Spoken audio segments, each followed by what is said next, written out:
What's up, everybody? Welcome back to the Next Win podcast with your host, Aunt Ma, co-host Joseph Vaseur, and Mr. Bryan Pham, co-founder of Asian Hustle Network, who has been giving us incredible insight on the last few episodes. Thank you for being here again. In the last episode, we spoke about why you started a nonprofit. And in today's episode, I want to talk about, in the first episodes, you were talking about real estate, and we want to kind of dive a little deeper into that and how before Asian Hustle Network, you had a job, right? And then you started doing real estate, and now you have passive income. And I just want to learn a little more about that part of your life. Yeah, so the real estate side has always been my most interesting years because there's a lot of ups, a lot of downs. I learned a lot about myself. Prior to that, my business experience was little to none. Yeah. Like I dabble here and there with Amazon, lost some money there. And then that whole experience with losing money in Amazon has taught me that there's no such thing as getting rich quick.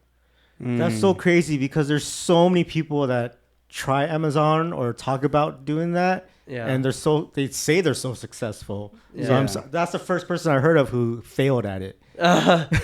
Maybe it's just me. I mean, like, what happened? Why did you fail at it? Like the lack of inventory and not tracking things correctly, not tracking my KPIs. I see. Kind of like taking people's words for it, not I doing enough due see. diligence in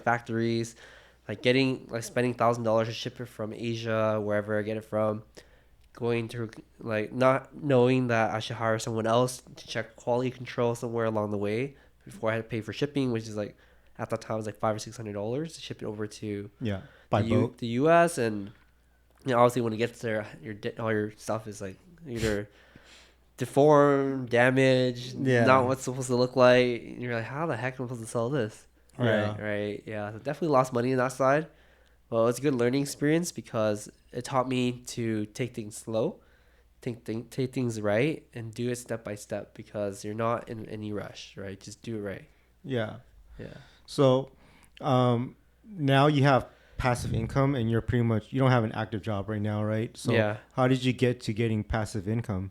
Yeah. So passive income was something I learned probably when I was 23, 24. Wow, that's early. What the term was. I started reading a lot of books on it, and I realized that, originally I thought getting into the stock market was the key, right? I needed to become really good, but then I realized nothing's truly passive. That's so active, like daily trading, all these things. Yeah. So I looked into real estate as a way for me to okay, what if in real estate, as we know, it's not extremely passive. It is passive, but not it's not hands off. Yeah. Right. You're still a landlord. You're still a landlord, right? You're still fixing stuff and getting things in order. I learned that, okay, there's two ways to do it. There's multiple strategies. Like there's like the BRRRR strategy. It's all real estate terms, right? But I learned that the best thing for me, and this is my theory, is that if you're over leveraged with multiple properties, then you're subjected to like the inflation, economy, and you're just really screwed. My objective is you don't need to be that guy who owns 100 or 1,000 houses to generate life-changing passive income. Yeah, of course, it's really cool to meet people and tell them, hey, I own like 500 or 1,000 doors. But really, you have to do the math backwards. How many houses does it take to be paid off in order for you to achieve the passive income that you want? Right? And that's when I learned that I don't necessarily have to buy my apartments, my houses in the most expensive cities. Like every single city that you go to has a local millionaire in that city. It doesn't matter if it's a small city, doesn't matter if you never heard of it. There's someone that's a real estate millionaire in that particular town. So I came up with a theory that I would like to buy in the best areas of the cheapest cities. Right? And at that time, this is before like Columbus, Ohio got really popular. Like I was able to pick up a few houses for like 60K, 80K, 90, and they're worth like 150, 200, 300 now, right? How long ago was this? This is 2017. Okay, so now we're in 2023 and it's 100K more. More. Yeah. Wow. Yeah. So my 8 unit that I bought was for 316,000, and now it's 1.1 million. Yeah. Right. So that was my theory. So I kind of stuck by that because I talked to people who got wrecked by the '08 crash, and a lot of them is because they were over leveraged. And for me, I did not want to be over leveraged. What do you mean by over leverage? So they took on too many loans, and I see. when your tenants leave, you can't make your payments, Right. and you default and you lose everything. That's why people say never take out a HELOC on your home to buy another property. You can, that's fine, but it has to be short term. Yeah, Oh. flips. You can only flip, right? Yeah, it has to be short term because you're even now, right? Let's say for example, interest rates are historically low, like a year and a half ago. You took out a HELOC, you bought something. At first, the first year, yeah, you're a genius. You're using cheap money to make more money. The interest rates on HELOCs have ballooned to like 7.1, 7.2, and their interest rate has tripled. Yeah. Right? Well, people hope to pay that back by then. That's why. That's right. Yeah. So it's never a smart idea. It's different strategies, right? It's right now we're just going very, very high level. Yeah. But to dive deeper, my strategy was I wanted paid off houses. Yep. Because I knew that if I had a vacancy for like 6 months, I'm not affected. Yep. Right? I'm not affected. Like I will whenever the income picks up again, I will get my money back. Yep. Yeah. Right? Because the property is paid off. If I need to sell the property to upgrade into a bigger one, I can sell it anytime I want. Mm-hmm. Right? So cash is always there. So that's the one thing I was really looking for. It was like passive income, reducing my risk, and easy liquidation when I need it. So then, when you got into these properties, you just paid cash up front? Yeah. So keep in mind that when I was flipping houses, I took half that profit and I put it into buy and holds. Oh, okay. I didn't roll it over to the next big one and hope to make another million or whatever profit I was trying to make. Mm-hmm. Right? I was always grounded enough to be like, half of this goes into the next project, but this half goes into passive income because essentially flipping is a job. Yeah. And you keep flipping, you continue to give yourself a job.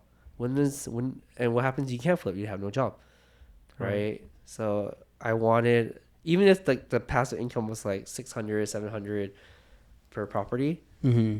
like I thought about how much money I needed each month, and 10 grand with like 500 or whatever, 400 passive income, it's not that many houses, Yeah. right? And then you're living a pretty decent life. And that will only escalate as you have more free time to worry about other different things. And your income will continue to increase. As you have more money, you buy yourself more cash. And that passive income stacks becomes bigger and bigger and bigger. Right? Yeah. How many homes do you own right now? Not that many. I sold a lot of it when at the peak. Mm-hmm. At 2021. Yeah. Nice. Yeah. So I offloaded a lot of it during the peak. So I only have a few. Mm-hmm. I have my 4-unit in Pasadena, which is next to Caltech, which does pretty well. Yep. And That's a I great area. have my triplex in Austin. Okay. Yeah. And so you've had homes all over the states, and you just have property managers help you take care of it. That's right. Like that's the hardest to look for is a good property manager. Even today, I still have trouble finding property managers. Definitely, if I can give one advice, is you have to fire them fast because property managers suck your Yeah. profits out like crazy. Yeah. Yeah. Really? Yeah, the good ones help you scale quick, and the bad ones, you're stuck. Yeah. Mm. Even if it's a cheap property, like it's constant repairs and it just F's you up. Yeah. Yeah. Now that you have Asian Hustle Network Mhm. and you travel all across the world, and since you sold off your properties in the U.S., have you thought about buying properties in other countries? Of course. It's just different, right?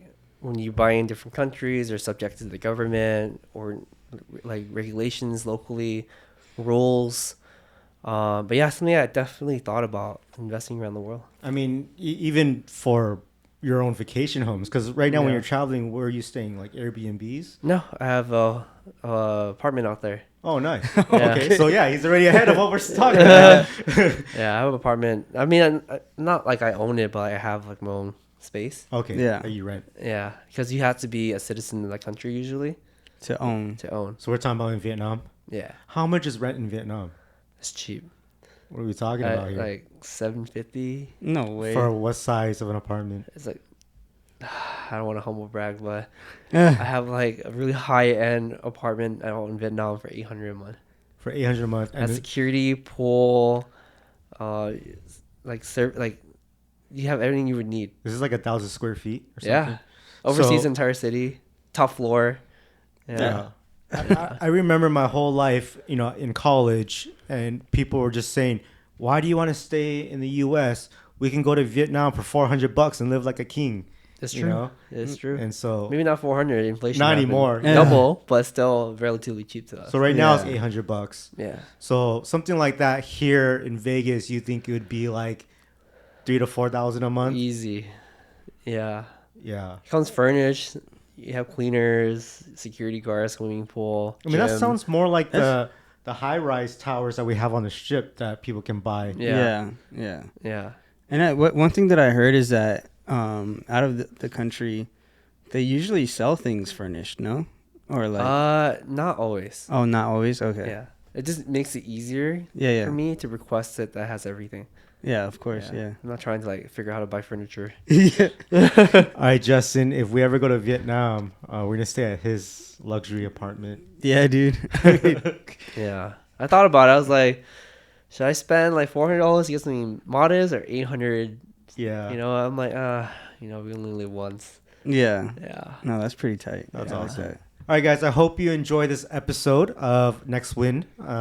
And thank you, Bryan, for being here. If you guys want to check him out, go to the description box, click all his links. Also, follow, subscribe to Asian Hustle and The Next Win. And we'll see you guys next time.